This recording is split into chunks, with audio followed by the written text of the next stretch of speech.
And I says, if he knew where my outfit company I was. And he hesitated for a minute, and he says, I think that's your outfit right over in front of you. Well, that's my company, but none of my men. All my men are gone. 286 Marines, 8 returned to Guam.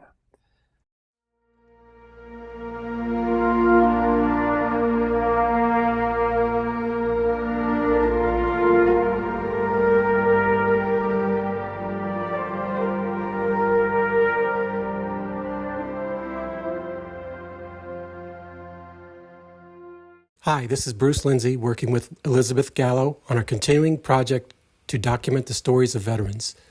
Today we are with World War II veteran Walter Lasota.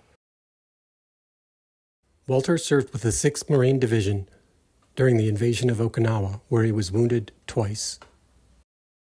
My name is Walter Lasota.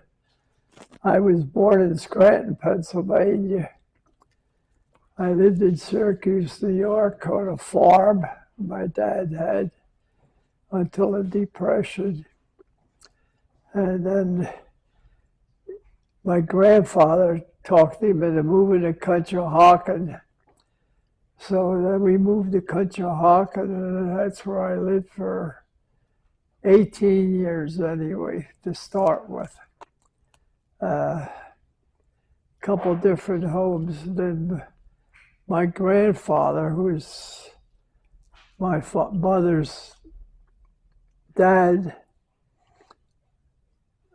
told us, get some money, we're going to build a house. So he turns around and builds a brand new brick home out of him, my uncle, and my brother. So they built this house for my mother. So as we're going so far along in construction, my mother said to Pop, Grandpop actually, I says, she went over to him, she says, nah, room's too small. I can't put enough people in there to feed them. He said, oh yeah, we're not done yet. So he pushed the wall out and made it bigger. But he built a 3-story brick home. He was a stonemason by trade. He loved stonework. My uncle would help him when he was, if we could find him when he was sober. But you got to understand the history. His brother got gassed in World War I. And when he come home, he was off, out of his mind. And he couldn't keep him at home. So he was at the Coatesville Hospital. He spent his life at Coatesville Hospital, which was like 90 years. From World War I till a few years ago he passed away. Then the Coatesville took him out of the hospital. They put him in one of these little retirement homes so to have their own quarters. He lived there for a couple of years and he finally died. He died at 89, I think when he passed away. So I'd take 17 off of that. So he's almost 70 some odd years that he was not able to do anything. Him, my uncle, and 2 or 3 of his other buddies used to always be together. And they were the first ones ever had a shortwave radio set built in Conshohocken. They built it themselves.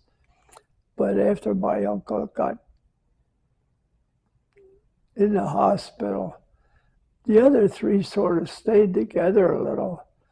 But my Uncle Jim, you couldn't depend on him because he knew occasionally could get to the bottle. And then we got that bottle, look out. he'd get himself loaded down, and he wouldn't bother nobody, He'd just drink and drink it. But that was not his fault. It's something that it was his fault because he took it on himself, where he could have easily knocked it out of his head. That's all. But he just couldn't get that his brother was laid up in a hospital like that. So I lived in Kutchak until I joined the Marine Corps, and I should say till I was drafted, because Dad would never sign for me. I wanted to go in when I was 16, but Dad would never sign for me to go. So I got drafted, and at the draft, the guy said, well, who do you want to go with? I said, Marine Corps. He says, I don't know. He says, that's a tough outfit. I don't know. But he come back, he says, you made the grade, you're in the Marine Corps. So I thanked him. And then we were in Ambler, and from Ambler we went to Philly. We stood over in Philadelphia overnight. And the next day is when we left for South Carolina down to Parris Island. And then I spent 3 months on that island training and learning how to understand people. Yes, sir, no, sir. Aye, sir. And from there, when the time was up, I got a pass. They said, you go home for 30 days, and then you report to Boston Naval Station. And that's what I done. I went home, and of course, going home and yet still the war, was not many people around.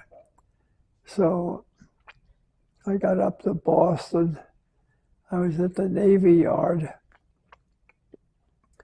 Then from the Navy Yard, they transferred me over to Squantum Naval Air Station for security reasons. Squantum was just a little town outside of Boston. They used to use it for training pilots, English pilots mostly. And what happened is they had a dead body on the beach one time, on the shoreline. So after that happened, we had to make a patrol there once a day around the whole beach to make sure there's no more dead bodies laying around. They figured he must have drowned up at the beach or something. They got down there, but they didn't like the idea that there's a deceased coming down. They were worried about security for the beach. So I used to walk that beach every morning, every day and night. And then from there, Admiral Nimitz said there's only two kinds of Marines he wants. Them's that are there and these that are going there. So you know what happened? I got transferred in a hurry to Camp Lejeune. And at Camp Lejeune, we were in training for, military, regular fighting. And we happened to be out in the rifle range. And the one sergeant says, "Do you ever use an automatic?" I said, "No." He said, "Well, you like to take a couple of shots?" "Yeah, take some shots." So I lined up his target with him, fired, waiting. Oh, finally the guy puts the flag up, bullseye. So he says, "Oh, that was a lucky shot." So I take another shot, and the damn flag ain't coming up, and nothing's coming up. Finally, the guy gets up, he says, "It's a bullseye and a bullseye." He said, "Took us time to decipher it. The second bullet came in alongside the other one." He said, "Well, I guess you're not so lucky." So he said, "You like that weapon?" I said, "Yeah, I like that weapon. It's a nice weapon, a Browning automatic. We call them a bar." And he said, "Well, you just got elected to a bar." So that's what I became. I was the barman for our company, part of our company anyway, until I got blown out of Foxhole. I don't know whatever happened to my bar, but my bar was not like anybody else's.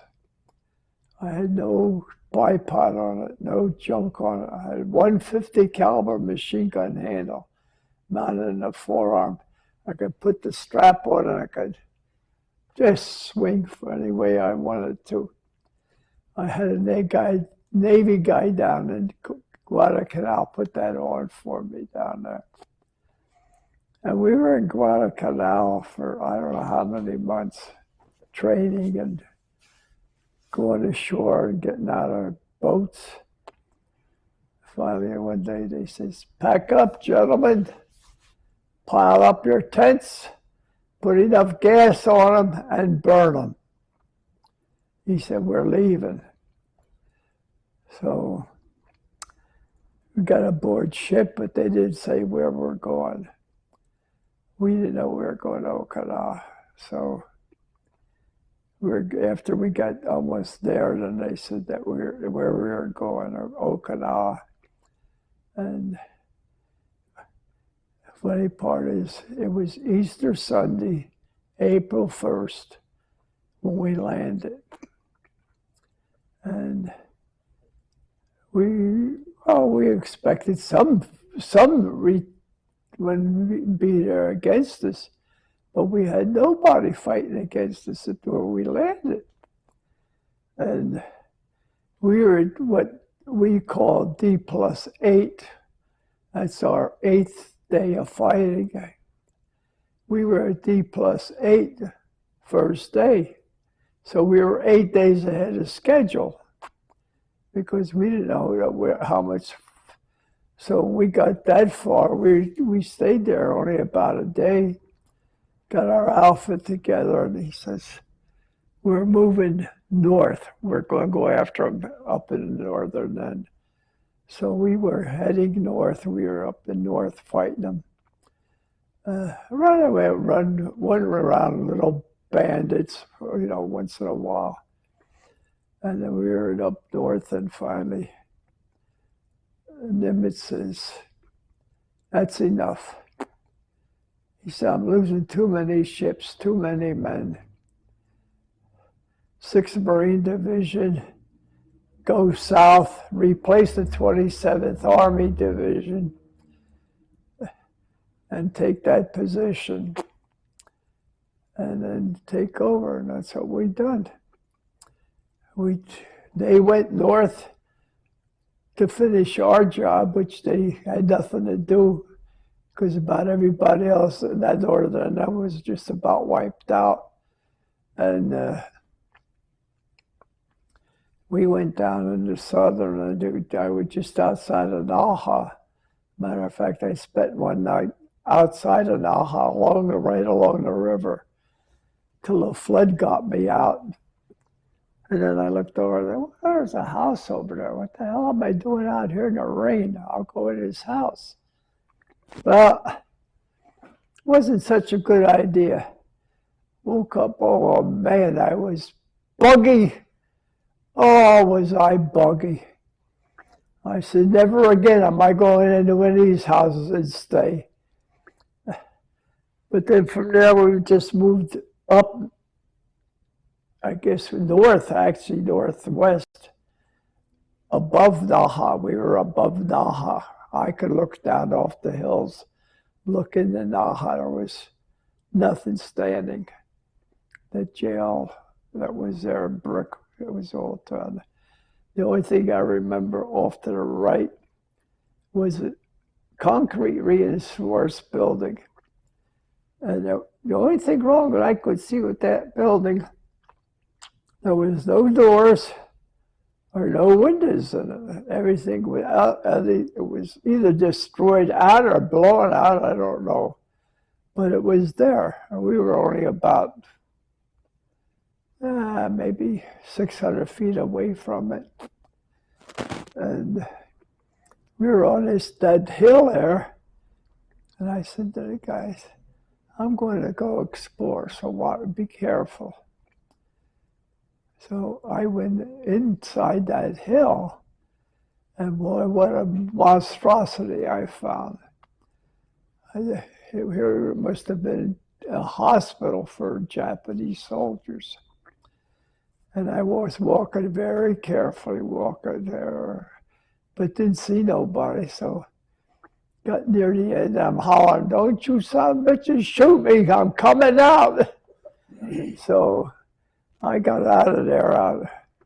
Then I was laid on, we were on that hill for, I guess, about another week or so. And then they said, well, the general, we're going to go up Sugarloaf Hill. This is the hill we're going to take. Well, we never did take the hill. I got up there, my buddy's rifle jammed. He got worried. I says, don't worry. I says, I got us covered. I said, ain't nobody gonna come up here after us. I said, see what you can do. So, in the meantime, he's throwing Japanese grenades back, come in our thing, and he's throwing them back. And he finally says, my rifle's fixed, Walter. He said, I'm okay. And about that time, off to my right, he's right on my right, a little down the hill a little bit, I see 4 Japs coming up.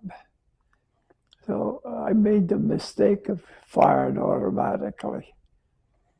There was 4 dead Japs, though, too. I didn't know single. See, if I would have fired single, they wouldn't have known where that barman was. But I fired, and after I fired automatically, all hell broke loose at me. And then when bomb came, well, he says it was a bomb. He says, it's not a grenade, Walter, it's a bomb. He said, duck. So I ducked, I turned my back sort of to him and out. And when I come to, I was at the bottom of the hill. I didn't even know where I was at. And then 2 Marines were coming up and they were saying, well, come on, get up. I said, I can't get up on my feet. He said, what's the matter? I said, well, something's wrong with my legs. I said, that bomb must have done some damage to my back and legs. I said, I can't get up and walk. So they put my hands around their necks and they carried me back to Creed. Then I went back to the hospital. I stayed there, I guess like about 29 days, till they got done taking the shrapnel, what they wanted to take out of me. What they didn't take out is still in my body. And then I was sent, but I said, oh, you're okay. Now you can go back to your company. Well, I went back, of course. My company's there by name, but not by personnel. So I got acquainted with the guys. I said, look, I'm going up over this hill and down the other side. You guys stay up here and stay scattered. So I turned around and the guys all bunching up. And I gave one the goddamn hell, raised hell about that. And in the meantime, I'm going, God damn, I told you the supper. And the one guy says, you better get down, that sniper's going to get you. And about that time, I said, that son of a bitch can't hit me. Oh, he showed me he could hit me. Oh, got me right in the arm here, but I didn't feel that, so I just pulled his shirt up at the collar, and I says, "Oh," I said, "just put a bandage on it." I said, "Hell, that's only a little nick." Well, when he done that, he turned my hands went. He broke the last tendon, and there was control of my nerve centers.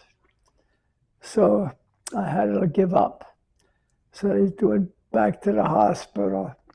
Then they got me in. The doctors were all kind of tests with needles to see what. And the doctor says, "Well, I guess we're going to have to cut it open." So they cut right over here. And stitched everything together. And that's the way I was. And then I often laugh because I used to be home. I said, the kid said, "What's that?" I said, "Oh," I said, "caterpillar run across my arm." Jokingly, because if you look at it, that's just exactly what it looked like. You can't hardly see it today, but it's pretty well healed over now. But the kids didn't know. They thought it was right through. But that's where I was shot, and they had to cut it open, get the nerves together. And when we're done, the doctor says, "Oh, wait about a week, we'll see what we're like."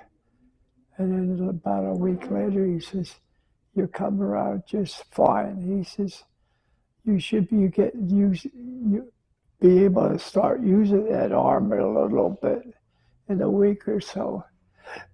So I did that. And I was discharged. I was walking because the war was over, supposedly. And I was told where Bucher was on the south of the island, all the way up on the escarpment. He says, "You go up there, you'll find General up there. He'll tell you where you're at." So I walked up to him. I saluted him. And I says, if he knew where my outfit company I was. And he hesitated for a minute. And he says, "I think that's your outfit right over in front of you." Well, that's my company, but none of my men. All my men are gone. 286 Marines, 8 returned to Guam. No, and that's the only ones I knew that were still living. Now, I'm not saying there wasn't some in hospitals somewhere, maybe, or something, but I only knew of the 8 of us who come back to Guam to our old captain. And our old captain had us scattered between the company. He said, "Gentlemen, you went through hell. You took in battles. Now you're going to take it easy. You don't do nothing unless I call for you. And if I call for you, you better get your ass down here fast." So it was hard with us. We didn't have to go out with no other groups or nothing. We didn't have to do nothing that they'd done. So we were together one day, and I heard a guy holler, "He wants us!" So we go running down the bug, and we all looked. So then he said that he's somewhere staying. And then he gets a paper out. He's reading the paper. He just said, "Joe Smith."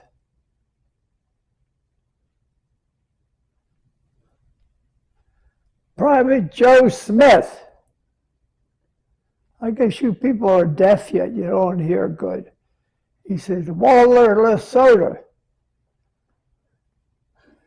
And he finally looked at me. He says, "Well, what the hell's wrong with you?" I said, "I'm Walter Lasota. I'm not a private first class." He said, "You're a private first class as of now." That's what he was calling. He called the 8 of us down because we all made first class. And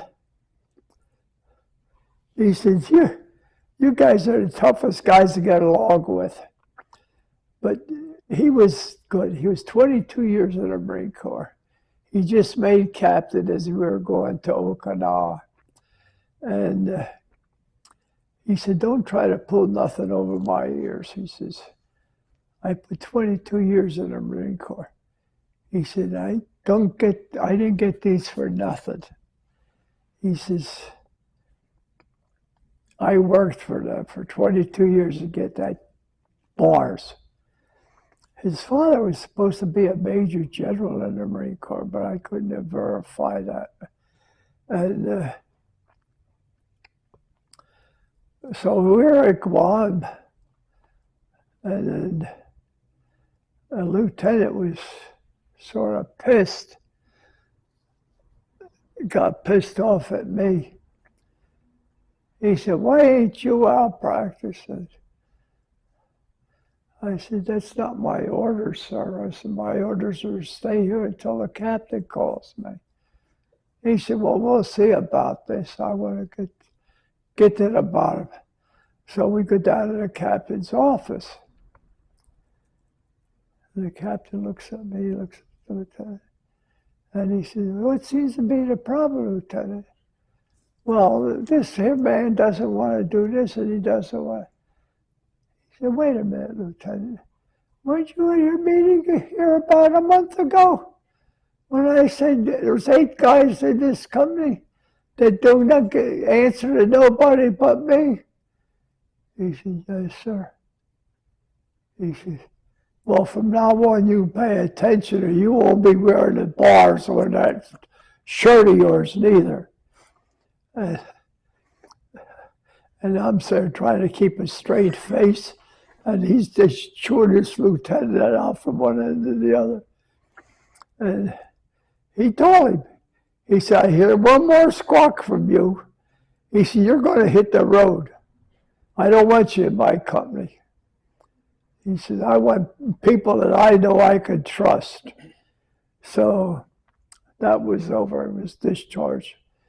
And walking out, I saluted him. And he said, you can take that grin off your face now, Walter. I said, well, I'm sorry, sir, but you really tore him apart. He only got what he was deserving. He said, because he was told, with every officer in this outfit, there's 8 people here and nobody bothers them but me. So you told me a little bit about meeting General Buckner, but you didn't mention what happened to him. When I walked away from him, I was about 20 feet away, and all I heard was bang. And then he says, Buckner got it. So he got picked off by a sniper that did not understand that the war was over. Now, I was right there within 20 feet of him. Now, question is, was he aiming at Buckner or was he aiming at me? Or did I just walk out of the way in time? Or I might have been losing number 3 star, I don't know. Or I might have been buried too. But he killed Buckner with 1 shot. And that was the unfortunate part of the war. You also talked one time about the time where you saw someone in the jungle and you were trying to shoot them, but they didn't fall down. Do you remember that? Yeah. I was up on like an embankment, walking along on the edge. And then, of course, this valley went down. And I see this, Japanese. Bang, bang, bang. Goddamn, I ain't that bad of a shot. The guy's still standing there. So a couple of minutes later, a guy is hollering, don't shoot down the hill. We're down here. We'll get whoever's down there. Well, I want to know what's happened to that guy in that tree there. So he walked over, he calls back to me. He said, well, you can shoot till tomorrow. You ain't going to drop. He's hung himself. He hung himself. And I'm shooting at a dead man, and I didn't know it. Well, from looking at the hill down to where he was, I couldn't see no ropes. So I kept shooting at him, but he wouldn't fall. And I thought, Christ, I thought I was the guy who was going nuts. But bad shot, it can't hit nobody. But going away, I'll have to go at that. I had some minor escapes with other things, but I don't remember locations so good anymore. You also mentioned one time that there was an Okinawa civilian who joined up with your company and followed you around. Well, he picked him up when we were at the northern end of Okinawa. We got him. He was a man about, he might have been 30, 35 years old. And we got a hold of him. He had a restaurant in San Francisco. I said, well, what the hell are you doing over here? He said, I just came over to visit. I want to visit my parents. He said, the Japanese wouldn't let me go back. He said, I got stranded over here. I said, what are you going to do? He said, I don't know. He said, what are you going to do to me? I said, he ain't doing nothing to you. I said, how good are you? Or you said restaurant? We want some good food. And so we held on to him for a couple of weeks. And finally the head company come up and says, so-and-so is going to be taken, put in the camp. And we all says, well, wait a minute. Just take a guy and put him in any camp. I said, where's he going? We're taking good care of him. He took good care of us. Now, we don't want him pushed into some goddamn camp where he can't. Oh, no, he'll be all right. So he went down there, and we went down to visit him, and he was doing good. He says, no, he says, I'm happy. He said, I got to just wait till this thing is over. He says, Mom and Pop ain't living. He says, but I'll go back and see if I get my restaurant back in California or not. So I never knew whether he ever made it back to California or not. So the one other story was going to ask you about the sword on the door. Oh, well, the sword on the door was I guess you'd call it a hill, and going down two sides. You go down this side, you go down this side, and there's this, at the very bottom, there's this door, this beautiful sword hanging on it.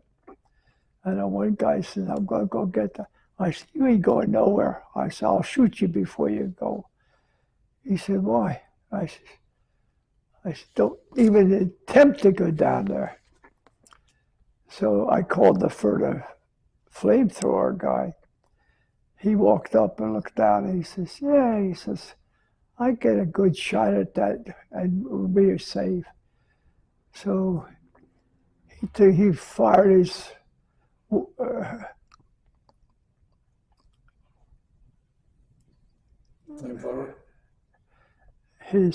he fired his weapon, and all you heard is a lot of smoke, and never for nothing. Then all at once we heard a boom. When that goddamn hill blew up, I thought, Christ, half of the hill must have disappeared. But I said to the guy, I said, now you want your sword, go look for it. He says, I said, that's what you would have been. You would have been dead, buried there somewhere, and we would have been not able to get you. I said, I don't know how many tons of dirt went up in this hill, but you seen it went up, you on your own, you know what it's like. I said, you don't go after. I says, it was a beautiful sword, but you just don't go grabbing it. I said, anything you see anywhere, you be careful of booby traps. I said, they may have doors, windows, you never know. And so he says, well, thank you. He says, I'm glad. I said, yeah, I'm sorry that you missed the sword, but I don't know you were to begin digging for it. So I don't know. I guess it's buried there somewhere. Probably someday somebody will discover it, dig it around there or something. But it's just one of those little hills that they have for munition storage. And when that thing blew, you know it blew. So then from Guam, I got aboard of a DE, fill out a Navy crew of 30-some people, and it was headed for the States. I don't know where we're going to ever get to the States, but thank God we had some good mechanics on that DE to keep it afloat and was able to get us to the.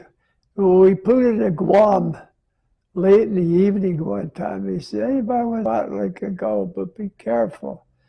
And you make sure you're back here by 6 in the morning because we're going to sail. Well, I didn't bother going off the ship even. Hell, it's dark. I'm not going to go looking for something. I don't know where the hell I'm even at. So next morning we sailed from there for San Diego. Our ship was sold for scrap. That's why they weren't fixing nothing. But we had good mechanics. They kept us afloat and kept that damn thing. Got in on one engine finally. And we got the day going and we got off this thing. And the first guy I bumped into was a sergeant, was my drill sergeant in Paris Island. I said, what the hell are you doing? Oh, he says, long story. I said, make it short. And he says, well, I was a dumb fool and I threw myself on a grenade. He said, I'm blowing up here. I said, you're going to stay? He says, if the Marine Corps keeps me, I'll stay. If not, I don't know what I'll do. I left Dago and I don't know, how long he stayed there. But I figured, hell, at least they should take care of him for the rest of his life. Because what the hell can he do? So then I got on a train heading for Philadelphia, and conductor comes to me and looks, give me a ticket. He says, that's the only ticket? I said, that's the only ticket they gave me. I says, coach service and that's it. He said, oh, no coach service. He says, just give me a couple of minutes, I'll be back. So he come back, he called me out. He said, go get your stuff and bring it with me. Puts me in a nice sleeper overnight to come the rest of the way home in a car. Oh, I enjoyed that.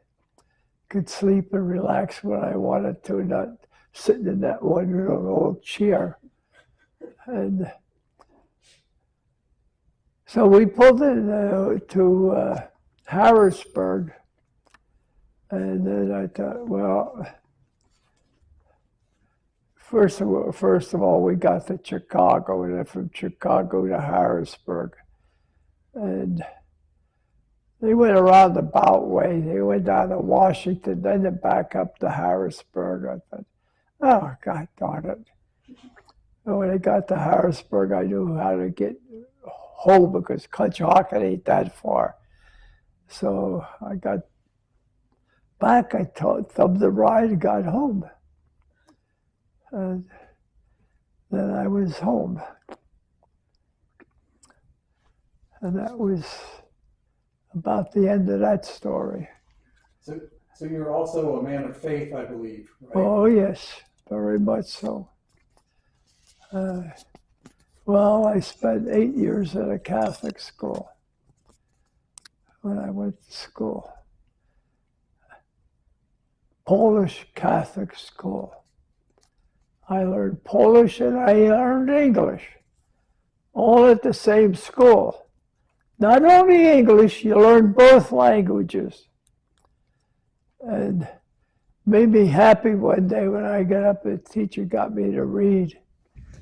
And I'm reading against one of the guys, and finally she says, well, who do you think won the reading contest? And everybody voted for the other guy. Well, he was from Poland, so he knew he could read better than I could. But she came over, she says, you read your damn good for being not having no education in Polish reading and stuff. She says, you done real well against them.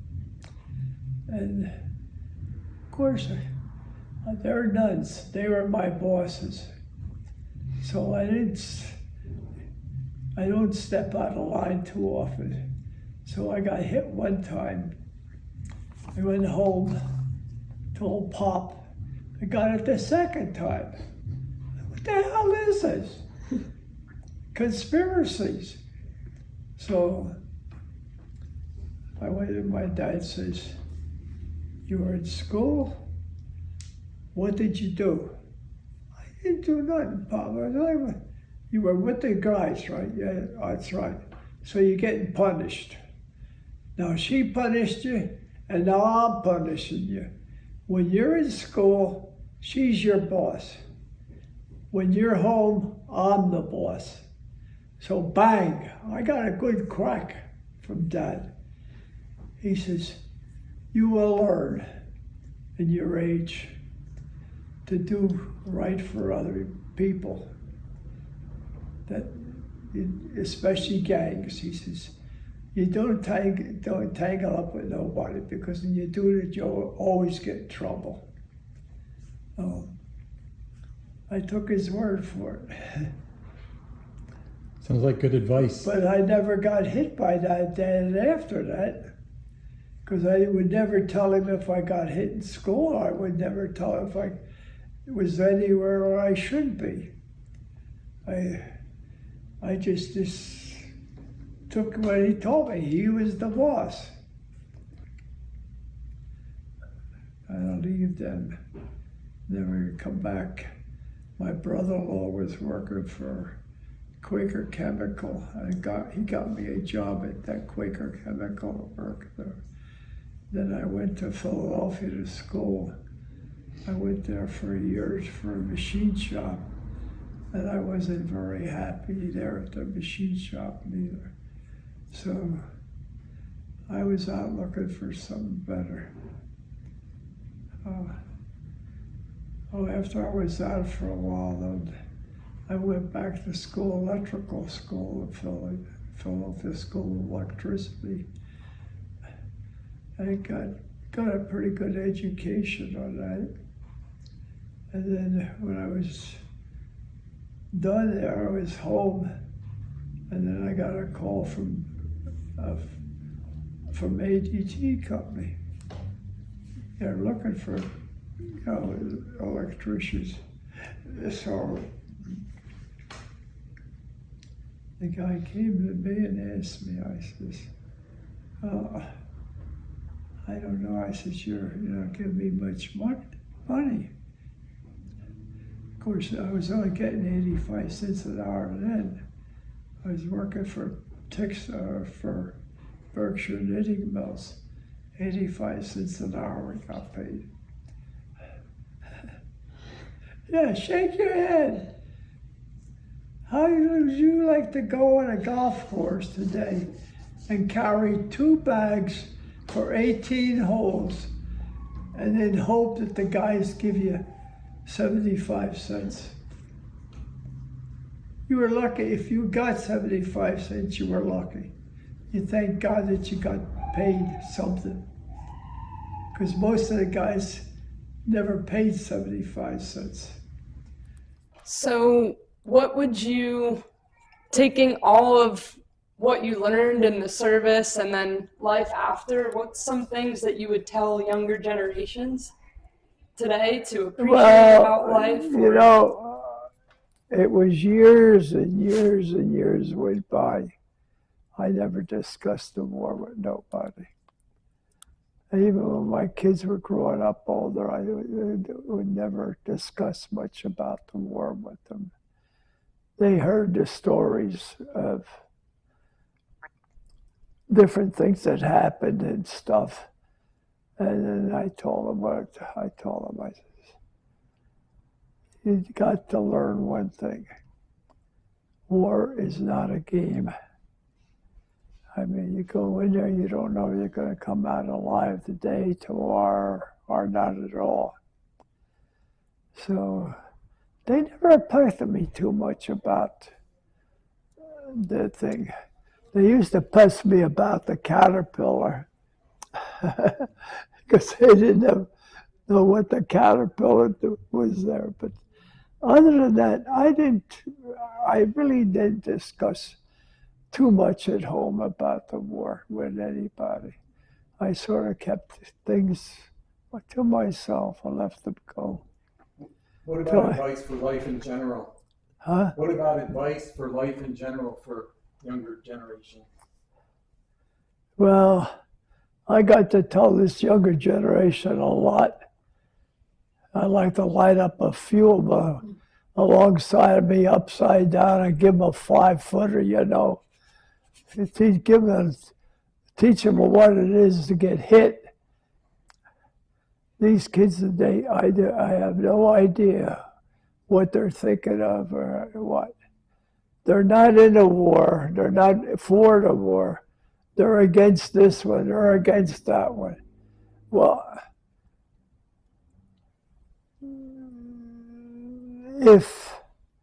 if we got attacked like we did at Pearl Harbor, what did we do? We went and retaliated.